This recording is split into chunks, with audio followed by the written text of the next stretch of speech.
ठीक, खुश रहो। हेलो गुरु, राधे राधे। हेलो। आपका चौड़ों में कोट कोट प्रणाम जी। मैं आज पहली बार वृंदावन आई हूँ। अच्छा। मैं आप 2022 से मैं आपका कथा सुनती हूँ। आज भगवान की कृपा से आपका भागवत कथा सुन के आपका आशीर्वाद से मेरा ज़िंदगी बदल गया। मेरा शरीर बहुत पहले बीमार रहती थी, बहुत परेशान रहती थी। आज 10 साल से मैं परेशान रहती थी, बाकी आपकी कृपा से मेरा ज़िंदगी बदल गया।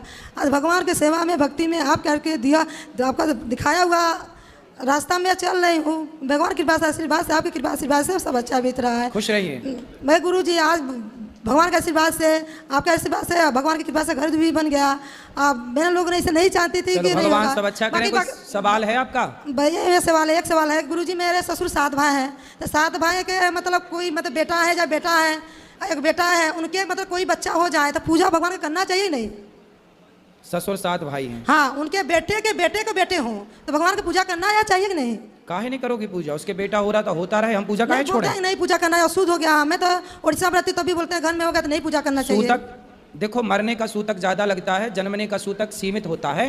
पर सूतक के टाइम पे मानसिक पूजा की जाती है, मन से ईश्वर की आराधना कर सकते हैं। हाँ, मन से। गुरु जी मैं गुल्लक लाई हूँ, माताओं के लिए निकाली थी, हाँ, आपके देना चाहती हूँ आपके हाथों ठीक से। ठीक ठीक, खुश रहो। राधे राधे गुरु जी। जी। गुरु जी आपके चरणों में मेरा कोटि कोटि प्रणाम। खुश रहो। और गुरु जी मैं एमपी डिस्ट्रिक्ट दमोह से आया हूँ और छोटे से गांव बोवई से हूँ। गुरु जी मेरा प्रश्न थोड़ा अलग है, पर मैं थोड़ा चिंतित हूँ, इसलिए मैं आपसे ये विनम्र भाव से ये प्रश्न कर रख रहा हूँ आपके पास। गुरु जी मेरी जो पत्नी है वो आपकी दीक्षा ले चुकी हैं। ठीक है। 1 साल पहले वो आपके प्रवचन सुनती हैं गुरु जी। ठीक है। और हमने आपके प्रवचन पहले कभी नहीं सुने थे, तो उन्होंने हमें शिक्षा दी कि अनिरुद्ध आचार्य जी गुरु जी हैं ना, उनके प्रवचन सुना करो। तो मैंने 1-2 दिन पहले मतलब उनकी बात टाल दी, फिर उन्होंने ज़बरदस्ती हमें सुनवाए आपके प्रवचन। ठीक है। तो हमें बहुत अच्छा लगा आपका जो पारिवारिक आप समझाते हैं कि पति पत्नी दोनों खुश रहना चाहिए और कभी लड़ाई नहीं करना चाहिए और हमेशा एक दूसरे का साथ देना चाहिए। ठीक है। तो थोड़ी सी दिक्कत ये आ गई है गुरु जी कि अभी हम काम नहीं कर पा रहे थे, तबीयत खराब हो गई थी हमारी, तो थोड़ी सी घर में दोनों में मनमुटाव चल रहा था, हम में और मेरी पत्नी में, दोनों में। तो ये मनमुटाव ऐसा हो गया कि उनको ऐसा लगा कि ये काम नहीं करेंगे। ठीक है। तो वो बोलने लगी, मतलब मायके चलेंगी गुस्से में, और अब वो तलाक की बोल रही हैं हमसे कि शराब पीते हो आप? नहीं सर, नहीं गुरु जी, कभी नहीं पिए? नहीं गुरु जी। उपाध्याय, मेरा नाम शिवम उपाध्याय है, मतलब ब्राह्मण है, तो शराब मुर्गा मछली ये कुछ नहीं करते गुरु जी। अच्छा, तो आप काम क्यों नहीं करते? पैसे कमाओ।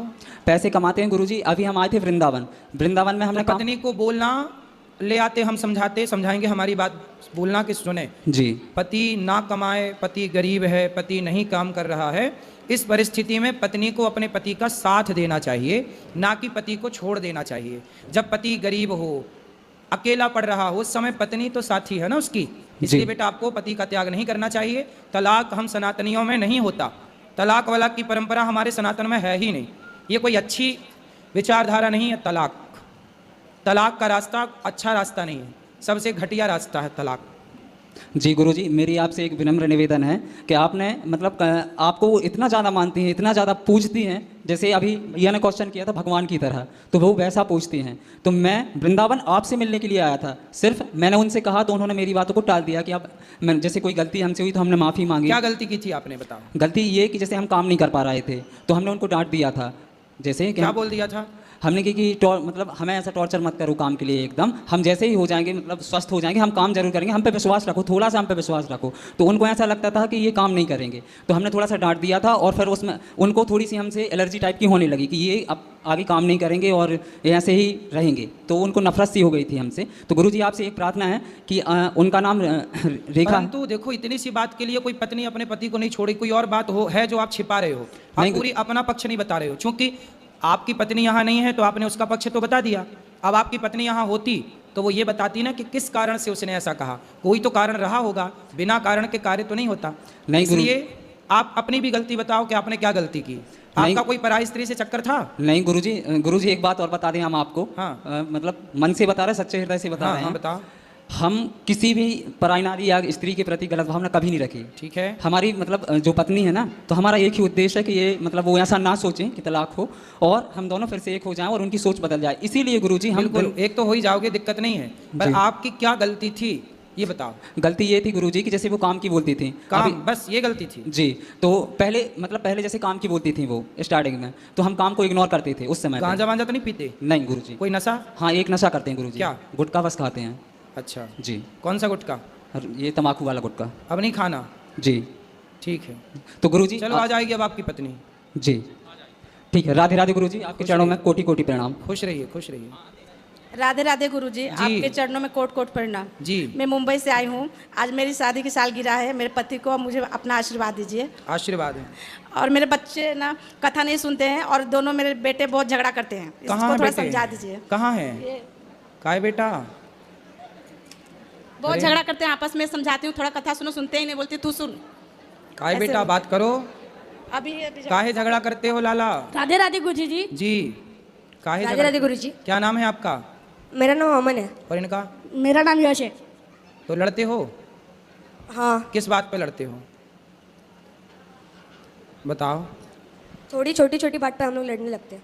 तो लड़ना सही है? नहीं, तो क्यों लड़ते हो बेटा? गुस्सा बहुत आता है इसको, गुस्सा।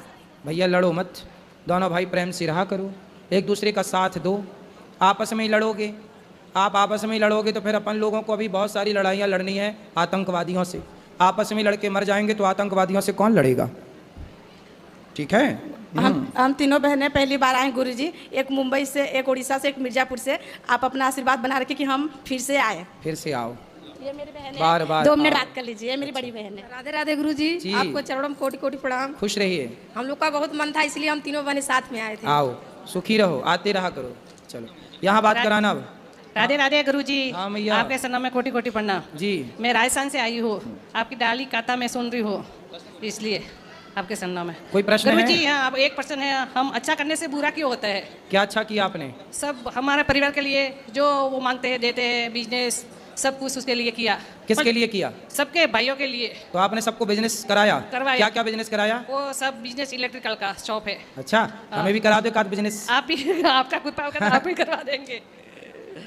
आप सबको ऐसे ही बांटती रहती हो पैसा? हाँ, सबके लिए वो हमारा सबके लिए पैसे बांटती हो? बांटती है नहीं, हमारा परिवार के जुल के सबके देते हैं मिल के। तो ये इतने लोग बैठे, ये लोग भी मांगेंगे तो दे दोगी सबको पैसा? हाँ? पर नहीं, वो परिवार के साथ करते हैं, पर लेंगे वो बुरा क्यों होते हैं? क्या बुरा हुआ? कोई ना कोई धोखा मिलते ही रहते हैं। इसलिए कहते हैं कि अच्छा करते रहो, हाँ। पर अच्छे की उम्मीद मत करो। ये दुनिया ऐसे ही है। आम का पेड़ सबको मीठे मीठे आम देता है, पर दुनिया उसे पत्थर मारती है, लाठियों से मारती है। ये नियम प्रकृति का है। जो फलों से भरा है, अच्छाई बांट रहा है, उसी को बुराई मिलती है। लेकिन ईश्वर उसके साथ कभी बुरा नहीं होने देते, जो सबके साथ भला करता है। इसलिए आपके साथ आपका परिवार भले ना हो, पर भगवान आपके साथ हैं। राधे राधे। यहाँ ले आओ। गुरु जी के चैनल को जरूर सब्सक्राइब करें। राधे राधे।